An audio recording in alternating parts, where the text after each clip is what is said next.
ఉంది అధ్యక్ష. గత వైసీపీ ప్రభుత్వంలో కబ్జాకి గురైంది అధ్యక్ష.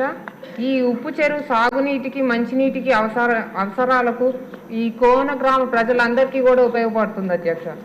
ఈ చెరువుని కబ్జా చేసి ఇల్లీగల్గా చేపల చెరువులు తవ్వించి నీటి కాలుష్యానికి మరియు వరదలకు కారణం అయ్యారు అధ్యక్ష. అలాగే ఈ కబ్జా వలన డ్రైన్స్ బ్లాక్ అయ్యి కొద్దిపాటి వర్షం పడగానే కూడా మొన్న ఈ ఆగస్టులో వచ్చిన ఫ్లడ్స్ కూడా ఇదే కారణం అధ్యక్ష. చుట్టుపక్కల గ్రామాలు కూడా ఫ్లడ్స్ గురవుతున్నాయి అధ్యక్ష.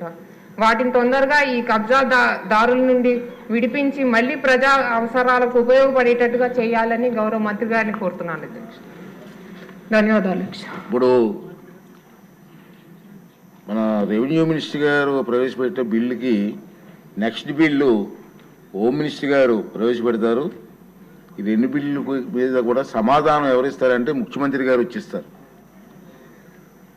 అది మీకు వివరంగా చెప్తున్నాను. ఇప్పుడు విష్ణుకుమార్ రాజు గారు. ధన్యవాదాలు అధ్యక్ష. అధ్యక్ష, మనకి ఆంధ్ర రాష్ట్రం ఏర్పడి స్టేట్ రీఆర్గనైజేషన్ యాక్ట్ ప్రకారం 1950 యాక్ట్ ఏర్పడిన తర్వాత అధ్యక్ష కంబైన్డ్ ఆంధ్ర రాష్ట్రము 54 సంవత్సరాలు అయింది అధ్యక్ష. మన రాష్ట్రం ఏర్పడిన తర్వాత 10.5 సంవత్సరాల్లో ఎప్పుడు ఇటువంటి అమెండ్మెంట్ తీసుకుని రావాల్సిన అవసరం ఇప్పుడే వచ్చింది అధ్యక్ష.